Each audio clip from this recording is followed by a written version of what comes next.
Hello, Titans. I'm Mhlawa Dumbo, and today we are here in the lecture hall on King Street for a presentation by the College and Career Center. Today, they are offering advice on preparing for college. Without further ado, let's see what they have to say. So this slide is just to give you an idea of everything that we assist with in the College and Career Center. So basically from beginning to end, we will help your students with the college search process, we'll help them with applications, finding scholarships, and then we also help out those students who are maybe looking at other options besides college. So those who want to go into the military, do a gap year, do something more service oriented, maybe find an apprenticeship, things like that. And then this year, Ms. Hahn has still been running senior experience, but next year we'll be taking that on as well.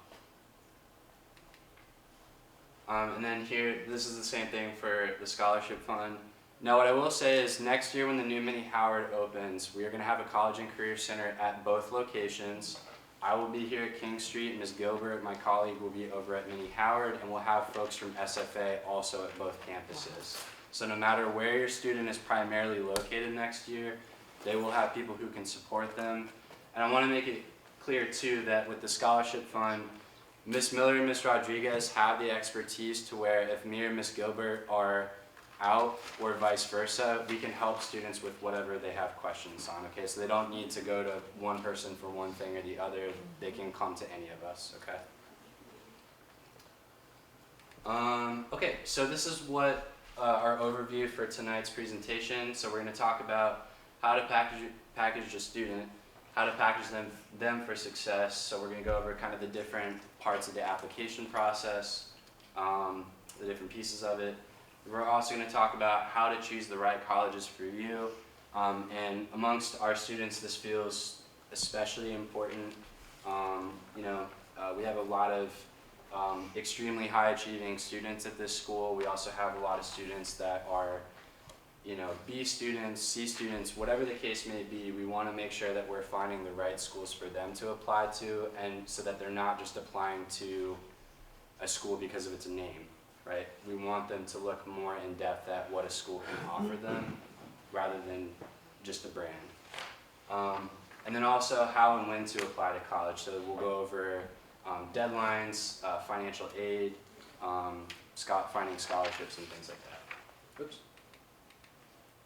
So what you have in front of you already is our senior college planning checklist. And it's front to back, it's really long, there's a lot there, but for the parents and then for the students as well, just know that, right, this is a long process, and it's basically going to go from now if you're just getting started, or maybe you have already started and you're just continuing, and it's going to go through senior year.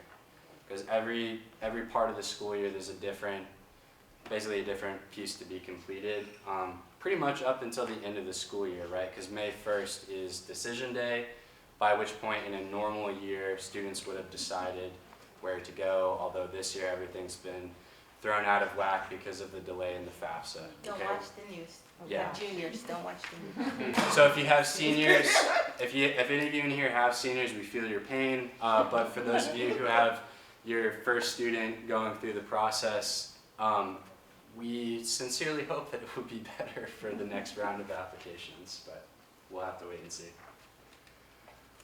So the first big part of the application itself is going to be the written portion, the essays. The majority of college applications are going to require at least one or more personal essay. And so this is a chance for students to talk about something other than what's on their transcript. Okay? Something that a school would not be able to necessarily know about them just by looking at their academic record, okay? So this is a chance to share their background story, something they're interested in, maybe a struggle that they've had. It could be a life-changing moment or kind of an epiphany that they had about something. The Common App is, which we'll talk about more later, has its own essay prompts. There's 7 of them. They're available now because the prompts from this year to next year are not changing. So there's basically 7 very open-ended prompts. The first 6 actually kind of give you a little more specific information about what to write about, and the 7th one is basically, if you don't like any of these prompts, write your own essay. I don't usually encourage students to write the 7th one unless they really feel like they have a topic that doesn't fit neatly into one of the other 6 prompts. Tell them not to do it. Yeah. But they're available now. So if you all want to go ahead and start looking at those, that's fine. And there's a bunch of people here at school who can help with brainstorming essays and editing them. So that would be myself, Ms. Gilbert, Ms. Miller, Ms. Rodriguez, but also students can go to the Writing Center here at school. They can consult with their teachers as well. Yeah. Oh, one other thing I'll say about the essays as well is that you get a word limit of about 250 to 650 words. So this is anywhere from like half a page to like 2.5 pages or so. Hi, welcome. So basically, the right length is going to depend on how long it takes the student to say what they need to say, okay? So you don't need to max it out, you also don't need to minimize it. But what I tell students all the time is like minimize the fluff so you can add like more actual detail to the essay. So next is a resume. Now a lot of times students are not actually submitting a resume in the applications, but it's good for them to have a resume so that they can organize all of these other things that they're doing outside of the classroom, because there are going to be specific sections on the applications where they have to list honors and awards, volunteer experience, employment, their skills including languages spoken other than English, and then any like sports or club activities that they're involved in. I'm sorry, are you sharing this with us? Yes. Yeah. So this'll all be in the recording that we're going to produce with the help of the TV media folks. So will we get the slides? Yeah, that will be included too.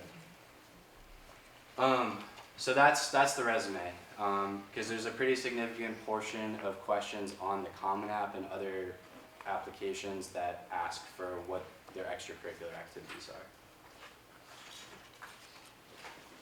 are. And also just a quick note too, if a student maybe isn't involved in something that's more like formalized, like a club or a sport, it doesn't mean that they don't have any extracurriculars. Students that are responsible for things at home, like taking care of the house, some students, they have to take care of younger siblings, they're responsible for helping them get their homework and stuff done. That all counts too. If they have any hobbies that they're really into, that they're developing a skill on their own for, that absolutely counts as well. So if they make their own YouTube videos, if they're into graphic design, if they play music, if they do art, if they run their own small business, all those things count. Basically anything that's not just like sitting on your phone and scrolling counts. Okay. In video games.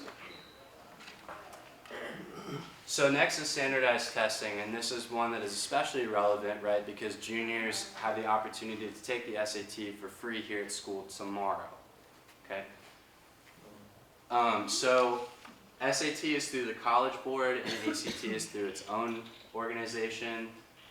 Students that qualify for free or reduced lunch can get up to 2 fee waivers to register for the SAT and ACT. They would just need to talk to Ms. Hahn in our transcript office, which is down the hall from the College and Career Center. For students to get the best preparation for these tests, we strongly recommend that they link their SAT or PSAT scores with Khan Academy, which is a free resource that basically is partnered with College Board, and it takes their score report and it creates personalized test prep for them that they can do on their own time. They don't need to go through a class for that. People ask us a lot of times, do you have a recommendation for a test prep class? The answer is no. And the reason for that, we do provide opportunities for free resources, but we're not going to recommend a paid program because we don't want you to come back to us and be like, we paid $1,000 for this and it did nothing for their scores. So test prep classes are really expensive, so move forward with that at your own discretion. There's also ACT Academy for the ACT. The main difference between these two tests is the format. SAT nowadays is just evidence-based reading and writing and math, whereas the ACT does include a science section, and so for some students that plays to their strengths more. I think if they have the time, it's worth it to try to take both to see if they do better on one or the other, but it is important to take it more than once, I think, because the first time is, you know, you're just kind of getting used to the timing and the format of the test, or if you take it a second time, studies show they tend to do better even without additional preparation just because they're used to the formatting. So a big question is, how are test scores relevant to college applications now? They are still relevant, so even though a lot of schools are still test optional, which means that you can choose not to submit test scores as part of your application, it won't be held against you. And you can apply test optional to some schools and not others. So I think for the student, they need to gauge, okay, where do my scores fall against this school's median or average? And you know, if they're kind of right on the mark or they're even above it, then great, go ahead and send the test scores. That's something they can brag about. But if they fall below that, then maybe they don't if they don't have to, right? The way our transcript's set up, unfortunately, default to including SAT scores. So one of the things that your students will need to do next year is if they plan on applying test optional, they'll need to speak with our transcript specialist about having those test scores removed from their transcript. It's actually very easy for them to do. It's just that still the students have to request that. Well, it's important for tomorrow. Please discuss with your students before they take the SAT. Do not have those scores sent to schools before they get a chance to see them, because some schools are test optional. So if you go ahead and send scores, then they have scores. Yeah. So it'll be a great practice, especially for those of you whose students are taking it as a baseline test. Don't identify any colleges during the registration process to send immediately following the test administration. Make sure you wait, add some schools later, because you want to get a chance to see those scores and see if those schools that you're interested in should receive those scores, or if you should wait or choose to apply test optional. Here's a good one. Will they How prompt will they them to see do it? that tomorrow? That's a good question. I don't know if they prompt them to do that. They usually do Oh, as part okay. of the registration. Thank you, Miss Lay, one of our teachers. In Yeah. here. Good. So the teacher, I mean, they won't like force anybody to do it, but Okay. just the prompt will be to fill it out, so they don't have to do that. Okay. So you can just remind them. Cool, not to. thank you. So Okay. basically there's a question tomorrow, we'll ask them if they want to do it. Yeah, and then there's an opportunity to list some schools that they would want. Oh, just list none. Just don't. Just ignore the Just question. don't, because I think it's better to see your scores first and know they're good before sending them to schools, because then if they get sent and then your student decides they don't like their scores, you have to go through the process of calling the admissions offices and having those scores removed from their file, and it'll save you time just to not put any schools down tomorrow. And the schools will find your students. Once they take the test and they get the scores, believe you me, they will get lots of contact. You're gonna from start the to get a lot of schools. stuff in the mail. Yes, mail, text, email, yeah. They'll find them. But if you want to know what schools are test optional currently, Fair Test is the most up-to-date website. Now what we have seen is that some of the really competitive schools out there have already started to walk back their test optional policies, and they are now requiring test scores. So, and typically when that happens, a lot of schools will follow suit. So for example, Dartmouth is one, to give you an example. But there are still a lot of schools that are test optional and do not plan on walking back that policy anytime soon. But if you want to make sure you're up to date, you can go on there. It'll also tell you if the school is test optional except for certain programs. What I've noticed is that a lot of schools will be test optional except for the nursing program, or except for the engineering program, or something like that. But we still want students to take these tests seriously, because if it isn't required for the college application, a lot of scholarships will want that info. Okay. Recommendation letters, and this is I know this is a lot of concern to many families because of the change in the structure of the school next year, and I'll get to that in a second. Most colleges are going to require at least one recommendation from a school counselor, at least one recommendation from a core subject teacher, and then at least one teacher recommendation from any other subject. Okay. Students' recommenders should be not just anybody, it should be someone who knows them well, can speak to their work ethic, their academic achievement, and maybe some of their responsibilities outside of school. So we're looking for students to ask teachers who they have a really good working relationship with, and it doesn't necessarily have to be a teacher whose class they got a perfect grade in, but maybe that teacher saw them work really hard for the grade that they did receive and can speak to their work ethic and their determination. Question? Yes, what if your child, student doesn't have a close relationship with their school counselor? So I'll get to that in a second. Thank yeah. And that is a question that we get a lot. So what the procedure for requesting these recommendations is to first try to ask them in person. Okay. Students cannot assume that teachers are going to write them a letter of recommendation until they ask. Okay. It happens every year. And so they need to talk to the teacher in person.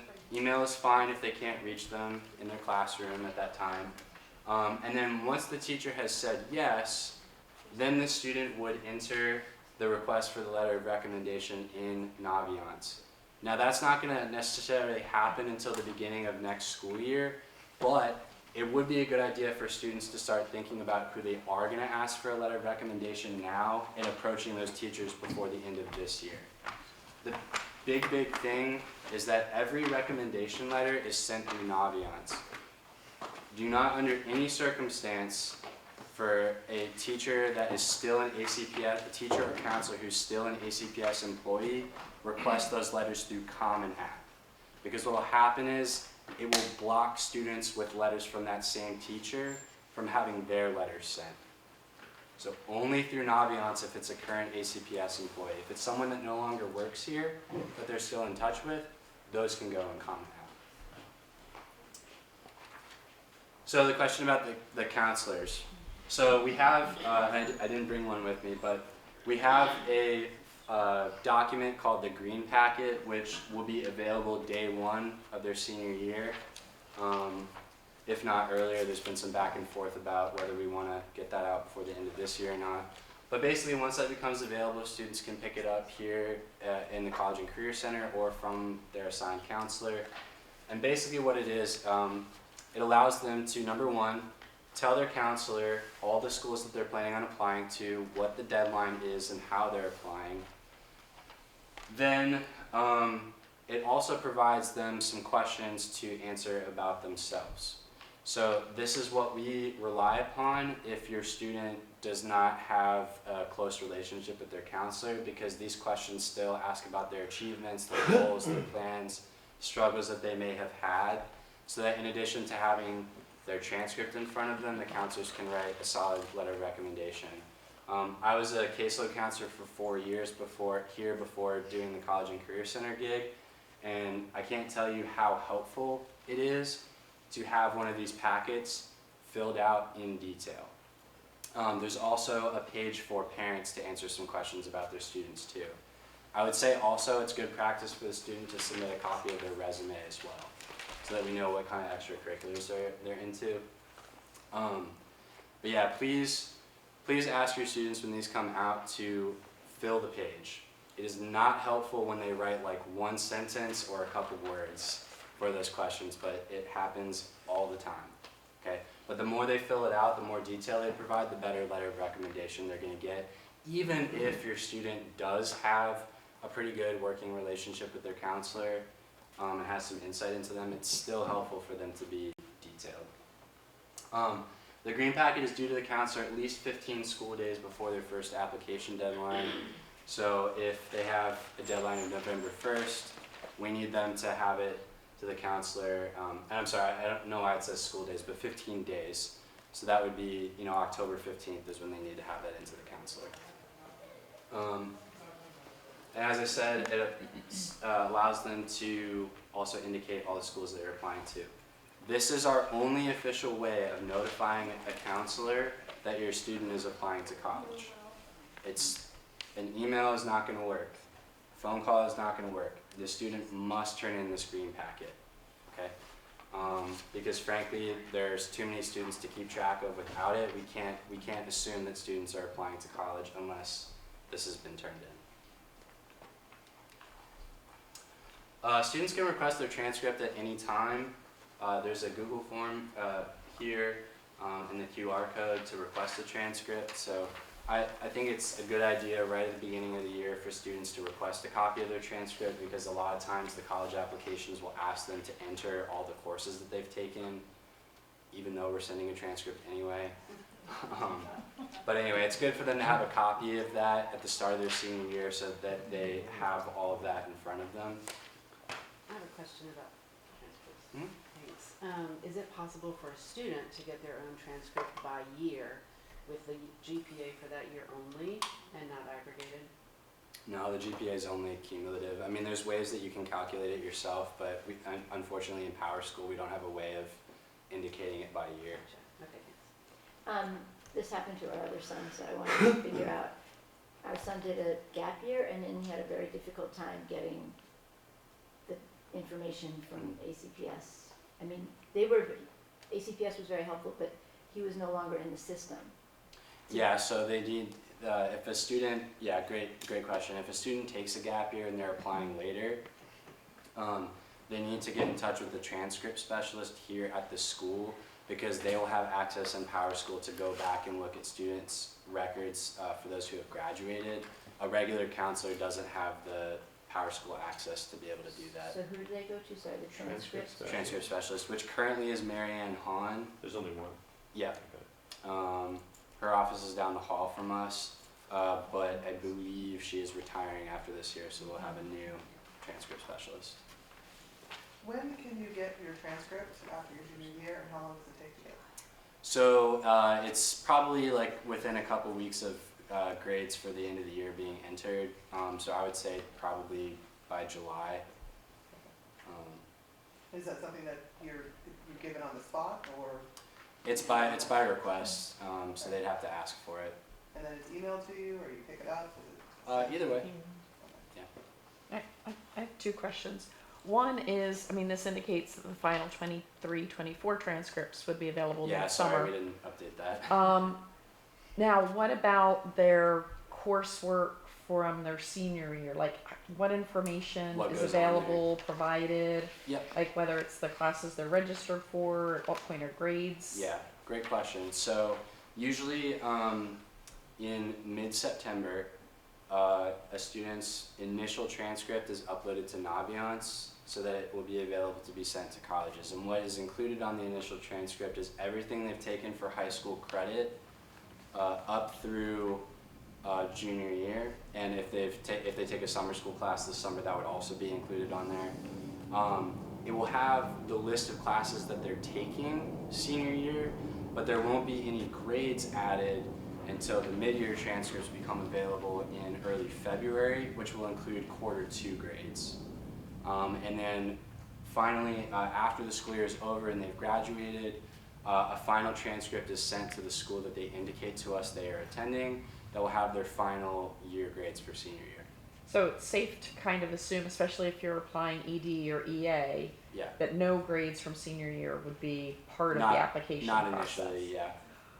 Then my other question, and I don't know if you're going to get into this, is what is the criteria to get the student has taken the most rigorous sort of curriculum or course selection? I mean, that's a value, so that is a good question. So one of the things that's sent out with their transcript is what's called a school profile, which includes our grading scale, how our GPAs are calculated, so whether they're weighted or unweighted, ours are weighted. It also includes how many AP honors and dual enrollment courses we as a school offer. So what happens is that the universities get that, and then they compare that school profile against what the student has on their transcript. Because it's determined on a school by school basis, right? Because we, for instance here, we offer a lot of AP classes, but a student at a school in like Wise, Virginia, far southwest Virginia in coal country, they're probably not gonna have the same courses available to them, but the schools don't wanna, they're gonna try their best not to hold that against them. But that's how that's determined. Their rank in the class, is that a piece of data that's included in the transcript, and if not, how do you find out? So we don't have specific class rankings, so you wouldn't be able to see if a student is like number 10 in the class or whatever. But we do a decile ranking if a student is in the top 30, top 20, or top 10% of students. That goes on the transcript if they fall into one of those distributions. If they fall below the top 30%, it just has their GPA and it doesn't say anything about rank. Okay, I'm gonna continue. Quick question. There's no attendance on the transcript, right? I don't believe so. No, there's a ton. Yeah, I'm pretty sure. There's Overall. a- Yeah, I think it only shows full day absences though. It doesn't show the individual class absences like Power School does. Okay. So I'm gonna pass it over to SFA for now to go over financials. Money folks. So now is a great time to, as a family, begin to have candid and open conversations with your student about where you are with regard to affording college. It is much better to have that conversation in the beginning of the process than to have your student choose to apply to 20 schools, each costing $80,000 a year, get in, and then you have to say, well, I have no idea how we're gonna pay for it. So we always like to say, hope's not a strategy, but information is power. I am the parent of a junior myself, and my daughter's in her 4th year of college. We did rely a lot on hope, and then we had to be realistic. So it's important to have those conversations on the front end. And money is not something that families or people or humans like to talk about, but this is a process where fit really does mean, is it a place that you can study what you want? Is it a place where you can see yourself thriving? And is it a place where you can afford it? And ideally, the information we share with you all and the services we provide we hope to allow each student in the class the opportunity to find those places where they can fit all 3 ways. So the financial fit is just as important as what you're studying and where you're going to be, so it's a conversation that you really should have early and often. You can estimate your college cost right now if you want to deal with the federal student aid website this year. I applaud you all, but there's a section on there that allows you to estimate the, it's called the net price calculator. You'll put in some information based on the taxes you file today or by today. This is the tax year that you will use to apply for financial aid using either the CSS profile or the FAFSA. We'll get to that a little bit down the road. But you can take those numbers if you've already filed your taxes. Find a place to save that information right now. You will use it often in the next year. And your AGI for line 11 on your 1040 form is the number that you will plug into the net price calculator, and it will ask a couple of questions about the size of your household, if there's any other college students in your household, and it will begin to give you some information. Very, it's not specific. Don't hold any college to it right now, but it's just a way to get a general idea of what a particular school will cost. Every college in the United States has to have a net price calculator available. Most of them will have a link to it somewhere on their financial aid or admissions page, but if not, the federal government has a place where you can enter a school name enter that information, and you can get the net price calculator. And it will be based on the cost of attendance. You will hear that term over and over again, because college is more than tuition. It's more than room and board. It's books, it's travel, it's technology. So the federal government also requires each college to be able to provide to you a cost of attendance as opposed to tuition.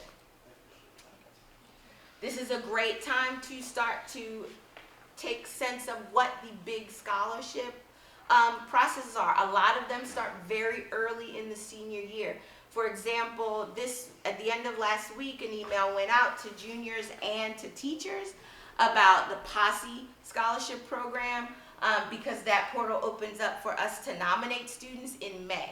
So we're already sharing information with juniors about some programs and some scholarships that will carry over between now into the beginning of senior year. So it's not too early to look at some archived newsletters. Make sure you're reading the CCC Daily News. Make sure you're getting a sense. Don't see information about scholarships and say, oh, Johnny's a junior, I'll worry about that next year. Now's a great time to start putting that on your personal timeline. So you can say, oh, well, the Coca-Cola Scholarship opens in July and closes October 1st. So maybe that's one we need to think about. You can start thinking about big programs that your student may be eligible for based on some talent they have, or classes they're taking, or majors they're interested in. You know, the one thing everybody says every year is there a scholarship for students who are left-handed? Yes, there's a scholarship for students who are left-handed. In this area, in Alexandria, in Northern Virginia, there are a lot of really great community organizations that offer huge scholarships for our students. We like to think SFA is the best, but there are a lot of other organizations that also give scholarships. They're good too. But a lot of those notifications go out very early, and a lot of times they are coming to us and saying, we don't have any students who apply. So last year that was the case for a lot of very, very large scholarships from organizations in this area. They did not give scholarships because they didn't have students apply. So that is something that you really need to get your students in the habit of reading their email, because it could cost them money if they're missing important information. Yeah, I'll give you all just a real quick example. So my very first year working here, I got just a random scholarship email, and I was like, oh yeah, that sounds pretty good. I know a student it was for something related to architecture. I had a student who was interested in architecture because I remember writing her letter of recommendation. I called her in my office, I asked her to apply, I did my part, and as it turns out, she was the only student that applied, and she got $10,000. So you would be surprised, people don't apply for scholarships, so if your kid applies, they have a pretty good chance of getting it, honestly, especially if it's a local or regional scholarship. National ones, right, they're getting probably a lot more, but for the ones that are just specific to Alexandria, Northern Virginia, DC area, like they're struggling to get applicants. They call our office pretty frequently and are like, hey, have you talked to your students about our scholarship? And I say, yeah, we have. We put it out there. 2 months in a row. So, And I guess I'll lead into that because it says don't rule out Nova, go Nighthawks, I'm Nova. There's actually a whole engineering scholarship, I believe it's called The Engineer Corps, yes. And it's just a full ride through Nova with a whole bunch of engineering resources. Now we already know Nova's cheap, it's about 6 to 7K a year, but if you don't have to pay a dime to Nova, that's even better. And they still get engineering resources. So, yeah. Engineer Corps. The core Core scholarship. And Nova does give academic scholarships. They have a portal that opens twice a year with a number of other scholarships as well. If you look at the last bullet point, high achieving students with financial need. And generally that is if your family qualifies for free and reduced lunch, then you may be considered a family with higher financial need. There are about 150 schools in the United States which are called 100% need schools. In Virginia, they are UVA, William & Mary, University of Richmond, and Washington and Lee. And what that means is when you fill out the FAFSA, you will get something called an SAI. That is, back in the dinosaur ages, if you're close to my age when you went to college, it was an EFC on, well, actually up to last year, it was called the EFC on your FAFSA, at the estimated family contribution. When you get that number is subtracted from the cost of attendance to determine your financial need. 100% need schools say that they will cover that gap between the cost of attendance and your family's student aid index without, sometimes without loans, but mostly with institutional funds. So that's why those schools are great to research, and a lot of them are 100% need regardless of what your SAI is. Now, the higher your SAI, the lower that need will be. Most of them also include federal loans in that mix, so they will expect that your student will take out federal loans to meet that gap. But those are 150 schools in the nation that make a commitment to provide institutional money to meet financial need. Now, two things about those schools. Generally, they are really competitive. And generally, they do not give as much merit aid because institutional money all comes from the same pot. So if they're using it for need-based money, they're not using it for merit-based money. So those are things to consider when you are placing colleges on your list, but it's a great opportunity for students who are qualified.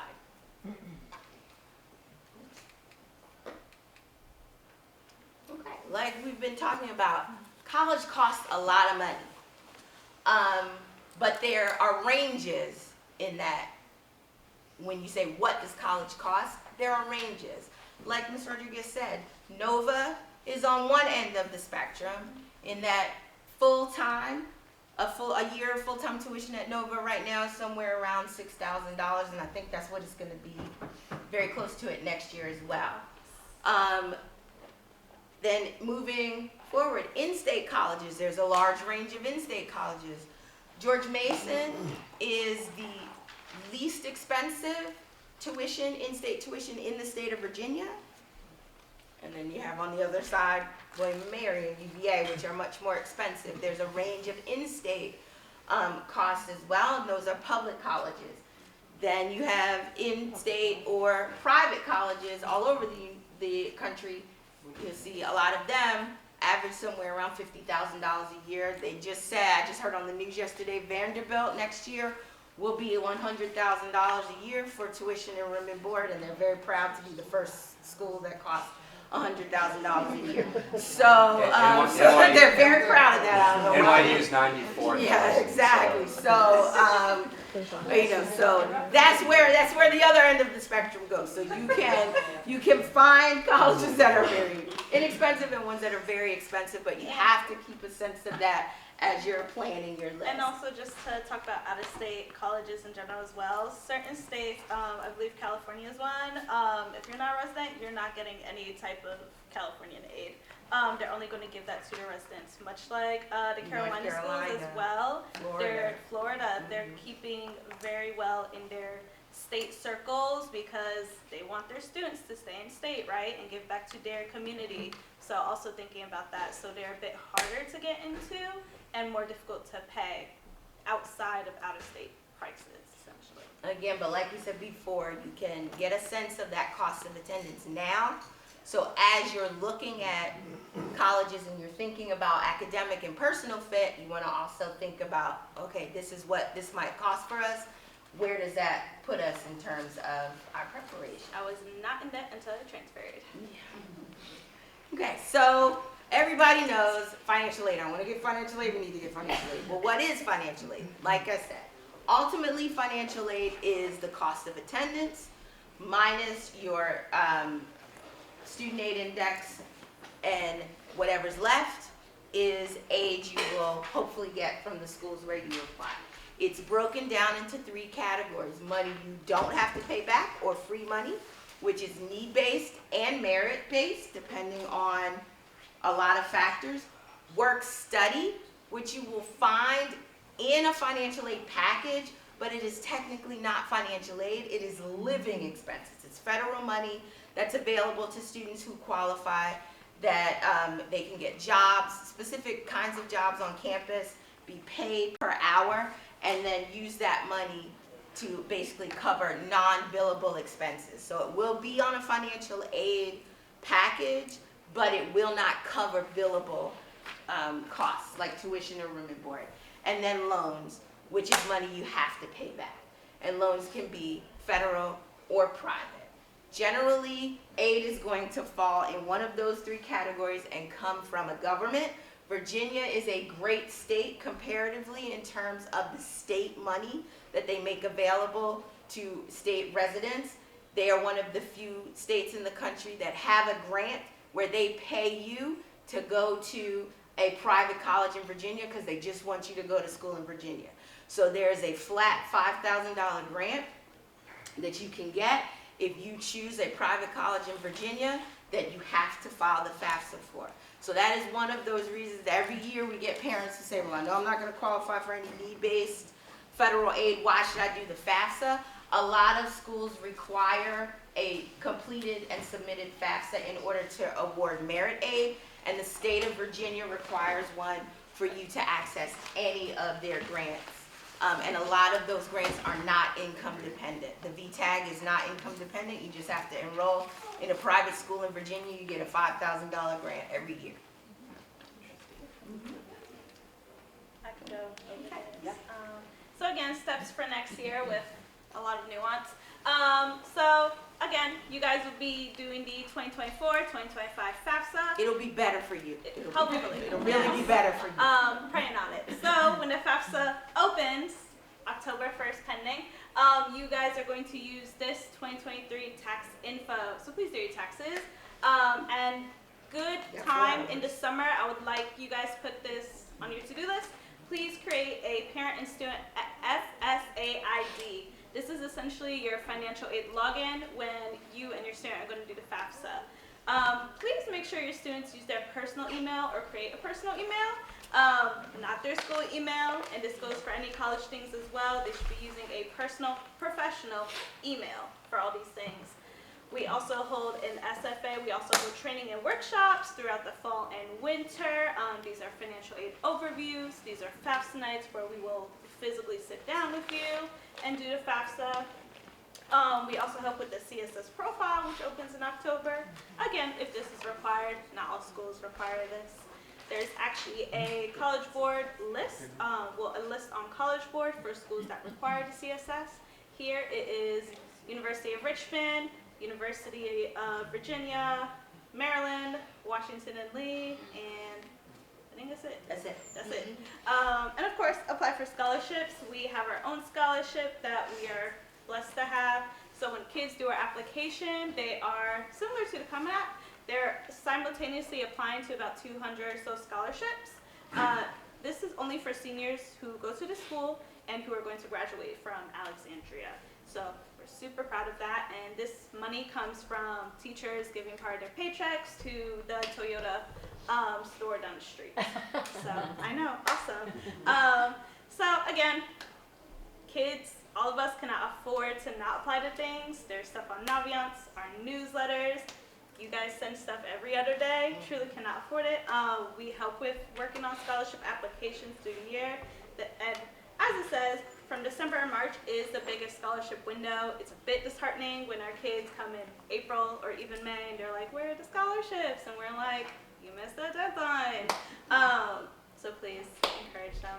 We like telling kids to make a list, and much like stated, work in deadlines, work in small parts. Bless you. And if they have a really good essay, they can reuse that. They'll be okay. Yeah, a lot of the essay prompts for scholarships are pretty similar to what they're going to be writing for their college applications. And another thing too is students should not ignore smaller scholarships. Again, these are the ones, everyone looks for the big ticket, full ride, you know, $10, $20, $30, $40,000 scholarships, and that's all well and good. But the bigger the scholarship is, the more applicants they're going to receive, the more competitive it gets. People don't apply for the $1,000, $2,000, $3,000, $4,000, $5,000 scholarships, but students should, because they're going to be competing against far fewer people. And if they apply to more scholarships and they win them, it's going to add up. So, yeah. Any money is good money if you don't have to pay it back. Absolutely. Absolutely. Next up, so FAFSA eligibility. So how do you qualify for FAFSA? You gotta be a U.S. citizen, permanent resident, refugee, or asylees. If you do not qualify for FAFSA, you're probably under this umbrella of undocumented, also previously known as DACA and Dreamer status, student visas, diplomat visas, and exchange visitor visas. If you do not qualify for FAFSA, so regardless of citizen status, it is okay to still apply for colleges. Colleges are not connected to any type of government entity that associate themselves with immigration, so they are not in contact with places like ICE. They're not going to tell on anybody. We also have our Virginia tuition equity law.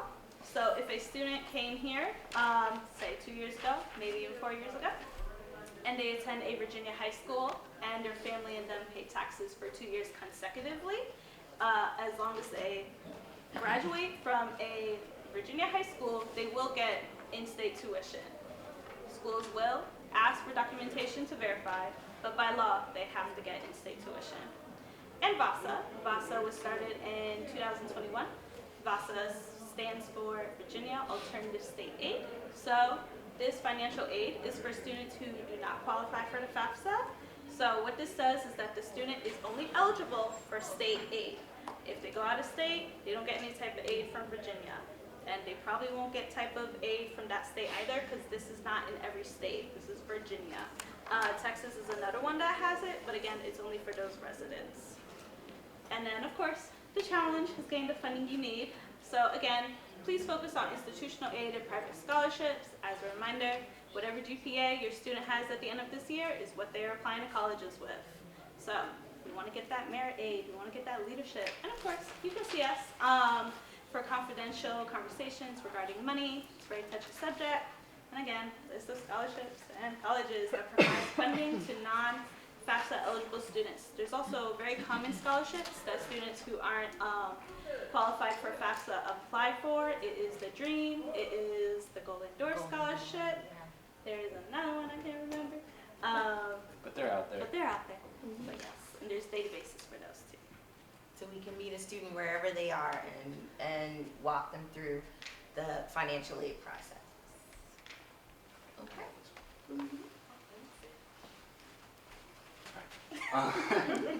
So another really good marker of fit is academics, right? So why apply to a school if they don't have the program your student is interested in, right? So we really want students to make sure that based on the major or majors or minors that they want, that the schools that they're applying to have those. Also, you want to look at kind of the extras, right?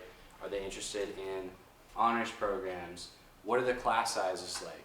You know, there are a lot of colleges that are smaller than, have a smaller student body than our high school, right? And so, you know, if a student's like, has always felt like, oh, you know, King Street's too big for me. I don't want 25, 30 students in my class. That's fine. There are a lot of schools out there that will have smaller class sizes, you know, but the larger the student body, typically, you know, that's going to mean, like at JMU where I went, my freshman psychology class had 300 students in it. That was the first class I ever walked into in college, and that was pretty shocking. Right, and so some students don't want to go somewhere where any of the classes are like that, right? And in most places, the more you get into your major, right, the smaller your class sizes are going to be because they get more specific. Also, what are the academic community's values and history? So, you know, sometimes colleges will have like what they call learning communities where like you live in a dorm with all the same people that are in a program like yours or something like that. You want to look at their graduation and retention rates. So, you know, those kind of help indicate like what is the school doing to help keep students there and make sure that they're graduating on time. And then you can also look at their job placement rates. So every school has a rate that measures within 6 months of graduation how many students are employed. Do they also assist with career placement and grad school preparation? You know, you might have a student that knows they want to get a master's already, and so look at schools that have 5-year accelerated masters where they can start taking graduate level courses while they're still in undergrad to cut down on the amount of time they spend in graduate school. George Mason, for example, is amazing for that. They have like 100 accelerated master's programs.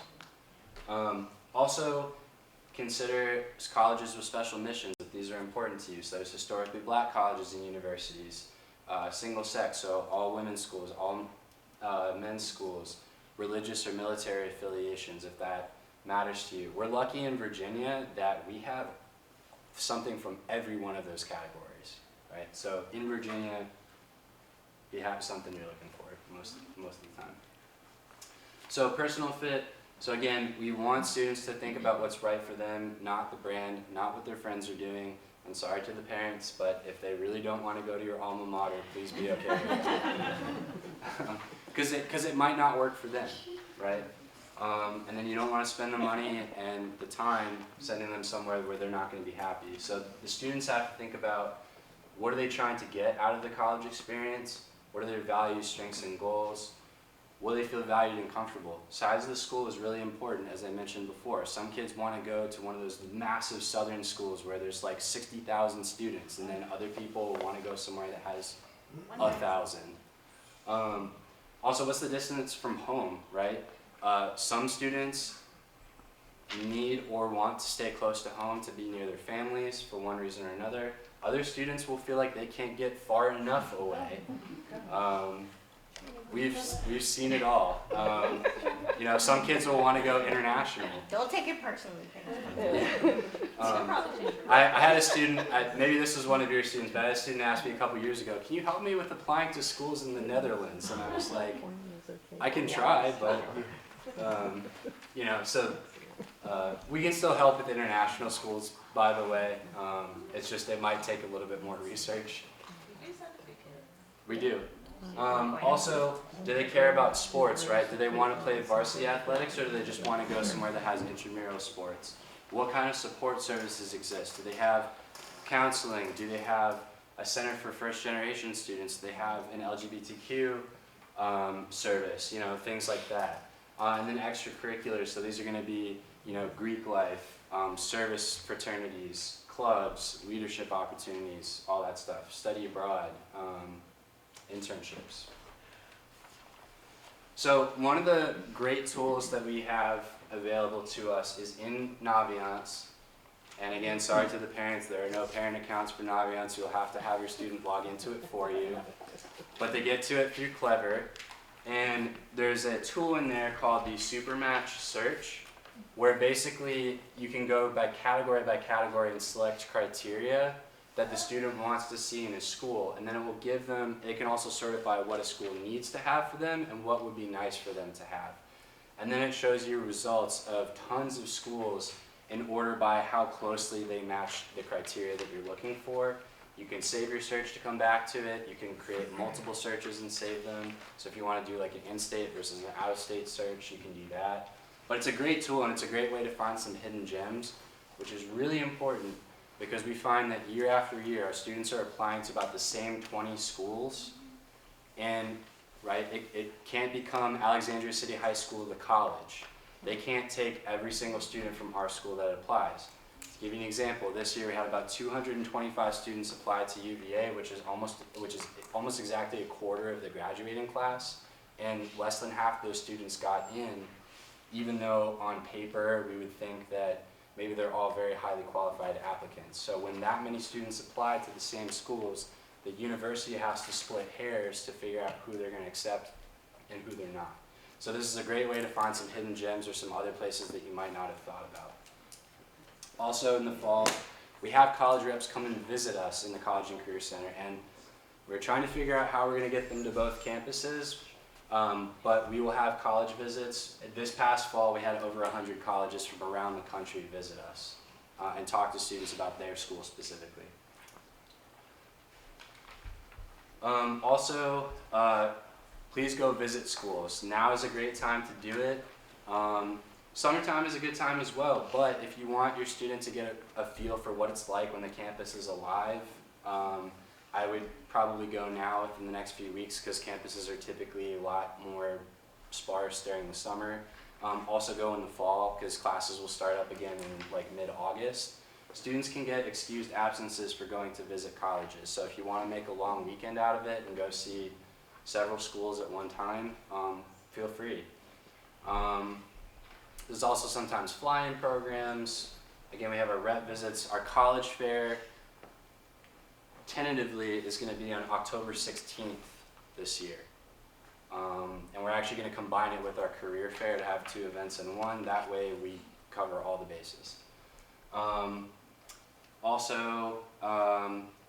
So the point of all this research is we want students to have a balanced list of colleges. So there's what we call safety, target, and reach schools. So safety schools are going to be those ones that, based on their stats, so to speak, they have a really, a almost guaranteed shot of getting in. Target or match schools are going to be ones that maybe it's not as much of a guarantee, but they have still have a pretty good chance. And then reach schools are going to be the ones that are pretty hard to get into. You're looking at less than 25% acceptance rates. Maybe your student's GPA is lower than what the average or the median is, but they still want to apply because they like the school. But you want to have a balance of them. I would even say these days, because it's getting more and more competitive, I would say have about 12 colleges with a good distribution of those different categories. But the way I explain it to students all the time, the way we explain it to students all the time is you want to have your list such that if they only got accepted to one school, right, they would be happy going to that school. Any favorite? Yep. And we're actually doing workshops on Mondays for the next couple weeks. We had one today during lunches where we will go through with students and help them find schools that might be a good fit for them. So please encourage your students to come if they have not already. Okay, let me see how we're doing on time. Okay, so it's about 7:15. I'm going to try to get through the rest of this relatively quickly so that we still have time for questions. But basically, to apply to college, 99.9% of students are going to be using the Common Application. It's accepted by over 1,000 colleges and universities. It even includes some international schools. It's easy to apply to multiple schools, basically using the same information. Now, we talked about essays earlier. A lot of schools will take the main Common App essay, but then they might also ask for supplemental essays. Students should never treat essays as optional. Because again, if it comes down to between 2 students that have the same GPA, similar extracurriculars, what's going to set them apart? It's going to be the writing. Okay? There's other applications. Coalition app is out there. That's not used as much now because most of the schools that were on Coalition are now also on Common App. There's also the Common Black College application for HBCUs. And then some schools have, like Georgetown, have not gotten with the times and have their own website where they have their own individual application through their website. There's also some states have their own university system application. So there's the UC application, Cal State, Apply SUNY. I think there's one for Texas as well. But these are the platforms that students are primarily going to be using to submit their applications. Okay, deadlines, really important. So really what I want to highlight here are the different application types. So there's 3 main ones and then a 4th one that I'll also talk about. So we want students primarily to apply for these early action deadlines. Reason being, typically early action is also the priority deadline for scholarship consideration at a lot of schools for merit scholarships. Also, very rarely do schools reject students outright through the early application window. A lot of times what they'll do is if they don't accept you right away, they will instead defer you to regular, and it gives you a second chance at getting in, okay? The difference between early action and early decision is that with early action, you can apply to as many schools as possible that use that deadline. Early decision, you can only apply to one school. And that is because with early decision, you are basically saying, if I get in here, I am going to this school, no questions asked. So it does not allow you necessarily to look at all of your results from other schools because you'll have to withdraw those applications, and it also doesn't factor in financial aid. So I would really only apply to a school early decision if it's a school that's like your student's dream school, and you as a family can afford it if you end up having to pay full price. Okay, otherwise, I wouldn't apply early decision, because it's hard to get out of those basically a contract, once you've already signed it, right? And then there's regular decision as well. So again, the early deadlines are typically going to be October through December. The biggest one is probably November 1st, and then regular decision is from like January 1st on into the end of February. The one thing that isn't on here is rolling admissions. Some schools like Virginia Commonwealth University are rolling schools where they have an application window, and your application will be reviewed anytime you submit it within that window. The trick with rolling admissions is to still apply early, because the later you wait, the fewer spots are going to be available at that school, and again, you might also miss priority scholarship consideration. 2 questions.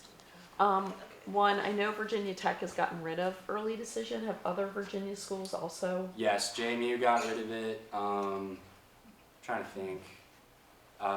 Yeah, I mean, I think the ones that still have it are probably UVA, William and Mary, University of Richmond, maybe Washington and Lee. But most of the public schools have done away with it. And second question, is there an advantage, like if you are applying EA, to do it earlier and not wait for the free registration or application fee week, or? No, so if a school has a deadline, it means they're not reviewing applications until that deadline has passed. So there's no advantage to submitting the application 2 weeks beforehand or submitting your application the day of, except for the fact that, hey, if you apply a couple weeks early, students got it out of the way, they don't have to worry about it. But it doesn't provide any advantage to the actual admissions process. The date for Virginia College Application Week is October 21st through the 25th. Yeah. It's a great way, particularly if you're a family that will have to pay application fees. It is just a great way to apply to every school in Virginia. Most of the private schools also waive their application fees that week, and you can apply early action and regular decision during that week. So if you have made a decision and you want to apply to William and Mary regular decision, you can still submit the application during VCAW. And it's just a way to save a ton of money on application fees. Yeah, for Virginia schools. So if you have Virginia schools on your list, it's advantageous to apply during Virginia College Application Week. And for students that are on free and reduced lunch plans, or they have other special circumstances, they can always apply for free. But if you don't qualify for that, then you have Virginia College Application Week for at least the Virginia schools. Other states have done similar things. Like this year, we found out like New York does one for the SUNY system, and there's some others. I think there might be one in Texas as well. But be on the lookout for that. Scholarships, we pretty much already addressed these. Posse, Questbridge, and Gates are 3 really big ones that we nominate students for every year. Right now, we're asking students to nominate themselves for Posse, so that they can be considered as one of our school's candidates. We'll also use that same self-nomination for consideration in Questbridge and Gates. So if you have a really high-performing student, I would strongly recommend that you encourage them to fill this out. We posted it on Canvas and on our Instagram last Tuesday, so it's out there. Yeah.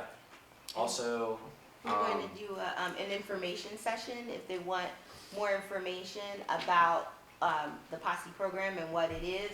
Our winners two of our winners from this year will be sharing their experience with any interested juniors. It's on the 22nd. 22nd, so next Monday, during advisory. So you should encourage your students, if they're interested, to come down and check it out. Yeah. Also, for those families who have students interested in ROTC or the military academies, those programs have their own processes depending on what branch you're looking at. So just know that as well. So fine arts applications, I'm going to go over this real quick.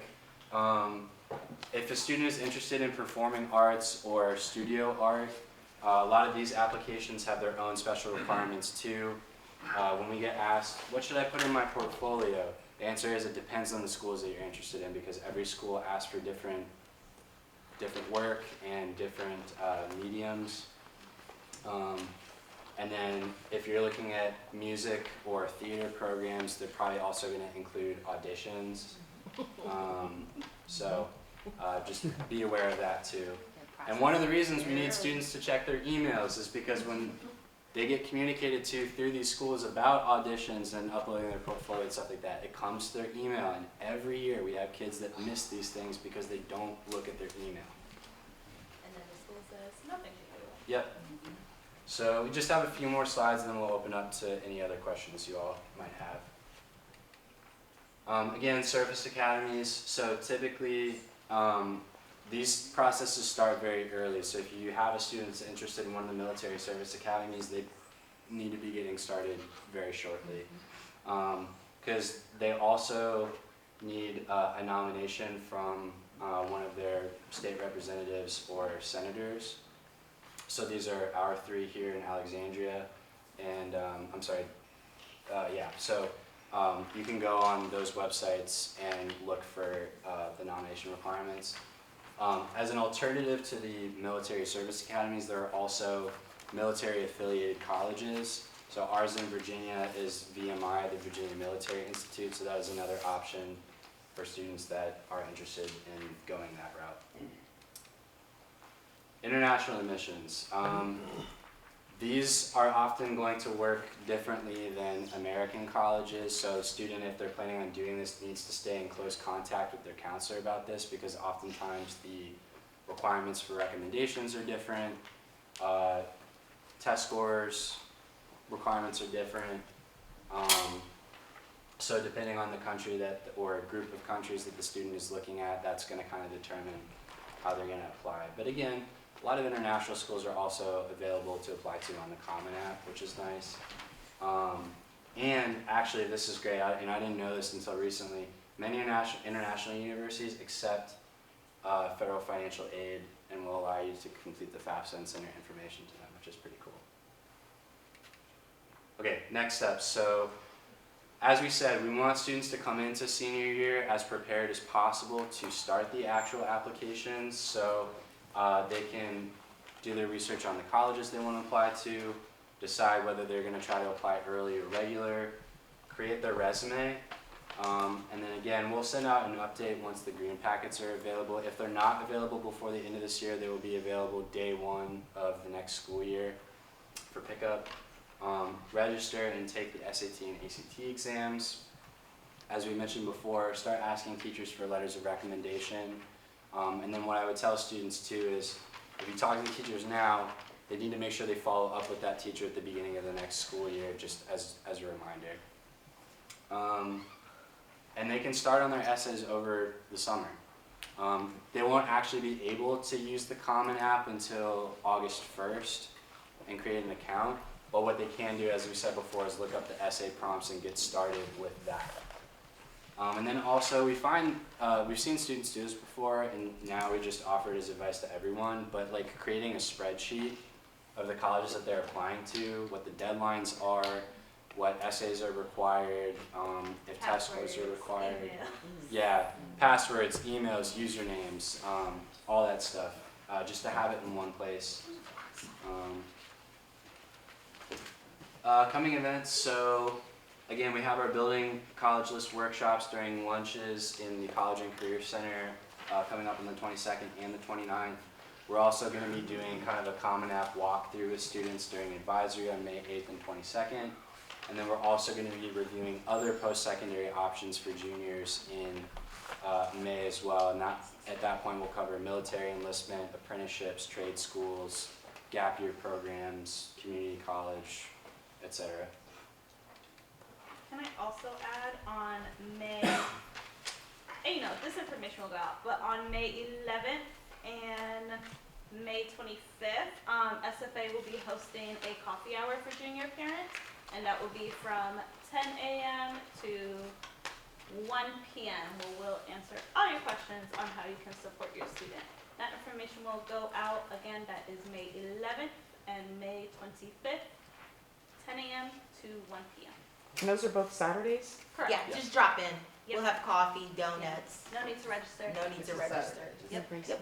So, On this, yeah, in the college and The career College center. and Career Center. Yep. So that concludes the presentation. I know, so we went kind of long, it's about 7:25, but we'll stay for questions. Also, again, if anyone could volunteer to help out our TV media kids with interviews, that would be great, but we could go ahead and answer some questions. So, and then I think you had a question earlier. If my son's interested in one of the military academies, is there someone that can help him walk through that, or do we Yeah, have to any of do us. one? Okay, Yeah. thank you. But just have them come to see us as soon as possible, because like I said, it starts pretty early. Yeah, the senatorial and representative, their portals are opening up in May.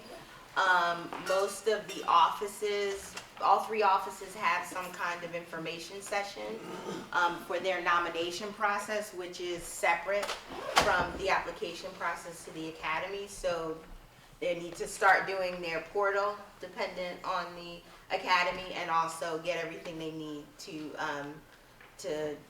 submit the application for the representative or senatorial nomination as well. This is a great time to start.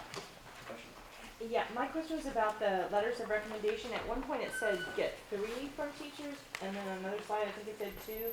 That might have been a typo, so just to Okay. clarify, it's 2 teacher recommendations, Okay. 1 counselor. One counselor. And what if, back in the day, you could have like an employer write you a letter of recommendation. Is that not possible anymore? It's possible, but the student has to pay attention to what the individual universities will accept, because someone like a coach, a mentor, an employer, those fall under the other category, Okay. and some schools will just straight up not take other recommenders. Okay. Others will take them, but then it falls in place of the teacher recommendation, which can cause issues, so just Okay. be careful. That's not They're- recommended. You wouldn't want it to fall in place of a They're teacher. great for scholarship applications. Yes. Okay. Yep. So it is good for them to have those people in their back pocket for scholarships, but for the college applications, it's, I think, better to stick with teachers and counselors. Thank you. So, I had a question about the counselor recommendations for next year with the split of the 2 schools and the new Right. academies. So I think that was when my wife emailed in as well, because our daughter gets along well with her counselor, and it's possible that she'll move to a different building, and will it be a different counselor then? And I guess somebody that doesn't know her that well would just take the green packet information, or can you get your old counselor to write your recommendation? So what we've said right now is we want students to have the counselor who is assigned to them write the letter. What I will say, and so again, the green packet's really important. Having a copy of their resume to the counselor is really important. The other thing that can still help is for, and I'm sure counselors will just kind of do this, hopefully we'll do this anyway, but just communicate with each other about like, oh, I'm writing the student's letter, what can you tell me about them? So the student could ask their previous counselor to just write something up real quick and send it to the newly assigned counselor. But with everything having to be uploaded in Naviance, if we're crossing directions and stuff like that, it can get really confusing for submission of documents. So we're still saying for now that the letter should be written by whoever is assigned to them next year, but certainly the previous counselor can help with that. So wait, I'm just confused. Are the kids gonna be able to keep their counselors as going into senior year, or is this yet another transition that they are being forced? I apologize that this was not communicated broadly, but yes, there's a chance that many students will have a new counselor next year, because as far as I understand it right now, the counselor assignments will be by grade level and by the academic academy that they're a part of next year, rather than by alphabet. And when we were talking, I'm sorry, I know this is a little off track, but we were talking about the different pathways, it made it sound like that the seniors were gonna be exempt from having to choose a pathway. Is that not the case? I don't want to give you the wrong information. Okay, I so I really, know I we're having really, another I don't meeting want about to this. speculate and give false information. So I'm sorry, I can't answer that at the moment. I'm sorry, just about the green packet, you said it'd be due the first day. When, that doesn't give the counselor that Well, much no, time to write? it's available day 1, Okay. but the student needs to get it to the counselor 15 days before the earliest application deadline.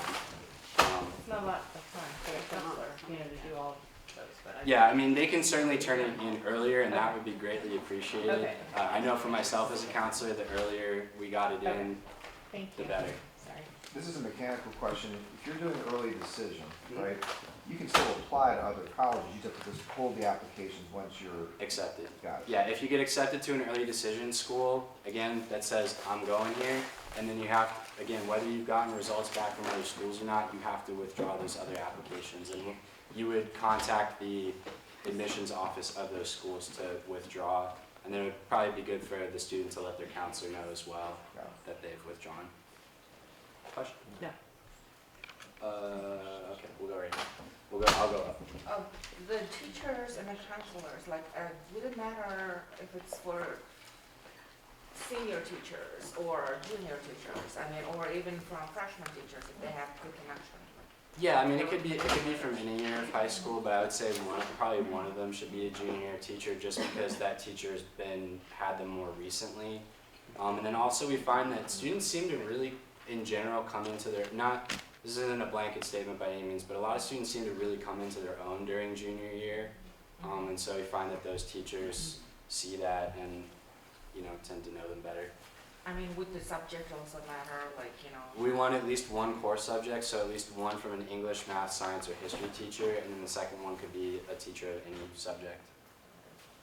And especially if a student is in something like music or art or Governor's Health Science Academy, where they've had this potentially the same teacher for multiple years, that is a great person to ask for a letter of recommendation.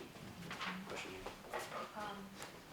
On the off chance your family has bad luck and your junior is sick, not necessarily gonna be all on board with the SAT tomorrow. Sure. Maybe take it in the summer, is there another opportunity?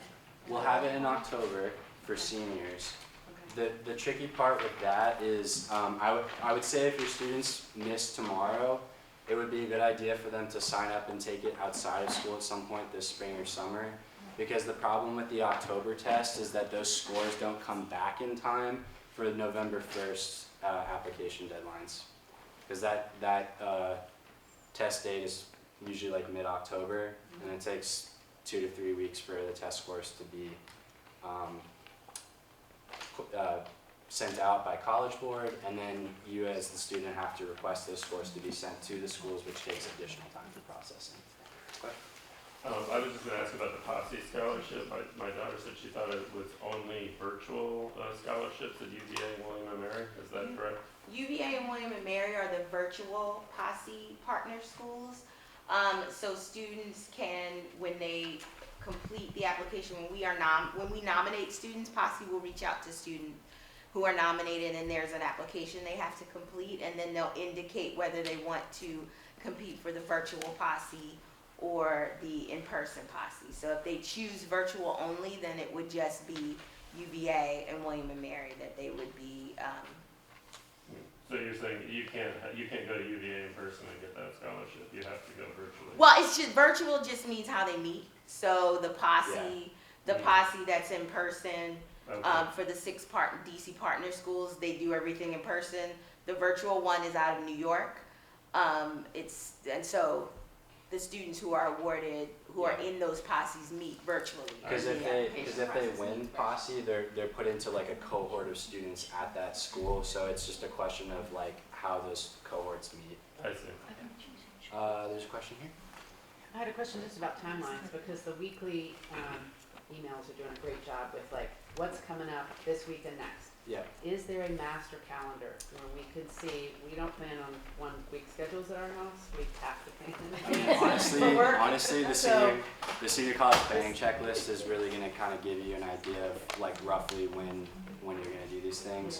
We Some don't. of the dates that you shared today were amazing, and just as I was furiously scribbling what's in May and Oh, June cool. and July and Yeah, October, thank you. and so, but I don't see those dates on here that we were. Yeah, doing because locally. this So was made before we were able to set our If schedule. anybody's for talked this about spring. doing a master calendar, that would be amazing. Yeah, we have one for the College and Career Center, but we don't have a way to share it with families, unfortunately, because it's locked into like our organization emails. But next year we'll try to see if there's a way that we can broadcast it more in advance. I will say a weekly meeting for those of you who are going through this process for the first time. I know in our family, a weekly college meeting helped tremendously. We sat down on Sundays and kind of looked at both short-term and long-term things coming up, deadlines, milestones, things to remember. And it took the pressure off the everyday, what are you doing for college? What are you doing for college? What are you doing for college? And you all, you so all it know was our really, students. really helpful. Yeah, you'll know our students, and you'll know, right, like, do I think I can trust them with handling it on their own, and do they need more supervision? I mean, but I would say no matter what, check in with them, and also have them show it to you to prove that they've done it, because unfortunately this year I had some parents call me, and they're like, hey, he's not communicating with me. Can you tell me if he's like added his schools in Naviance and in Common App? And I go and look and it's not there, and I have to tell them, no, your son or daughter is lying to you. Like, that's a pretty awkward conversation for me to have with parents, but it happens. And I'd like to add to that, like, yes, we want to help our students, and once they go to college, like, I don't want to say they're on their own, but legal reasons, they're on their own.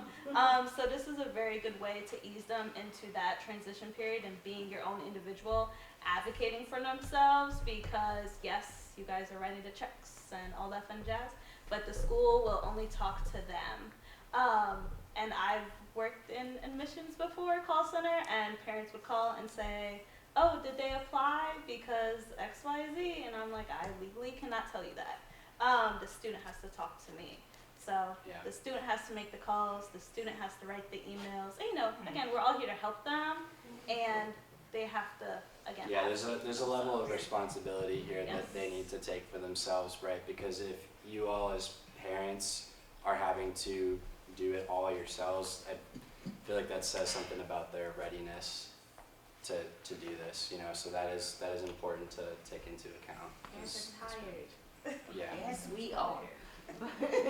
And they will rise to the levels of your expectations. They do amazing things. It's always great to watch the transformation of students in August who are unsure of themselves and anxious about this process. Ms. Miller, I'm never going to get into any college, and then now when they're coming in, you know, to tell us, I'm going to college, I got into so-and-so, I got a scholarship from so-and-so. It's the best part of the job to watch who they become over this process, because they will learn a lot about themselves and grow in tremendous ways as they go through this process. Yes. College, military, trades, we're happy about all of it. Okay, we'll take one more question here. So, the teacher recommendation letters, are they following through like some sort of platform, they filling it out, or it depends on each teacher? So each teacher kind of has their own method of doing it. We don't have a standardized like format for them to basically fill in the blanks. However, all teacher recommendations, as I said before, for current ACPS employees need to be requested and then uploaded by the teacher. Well, the student has to request those letters in Naviance, and we'll show them how to do that later. But then the teacher needs to upload the letter there. It shouldn't go in Common App. The other thing I'll say is, oh shoot, I just lost my train of thought. Oh, right, on the format. So one thing we are hoping to do is we are hoping that we can get some time during the next faculty meetings in May to kind of give teachers an overview on how it works, just so that they're on the same page as well. We haven't had a chance to do that yet, but we're really shooting for May so that we can do that.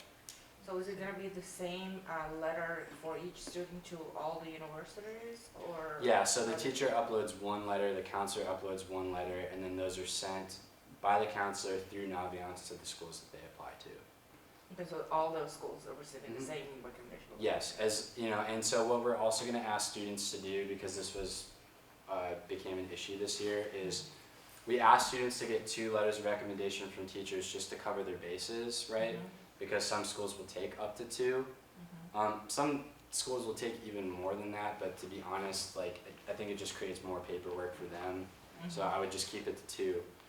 Some schools, like Virginia Tech, don't take any letters of recommendation.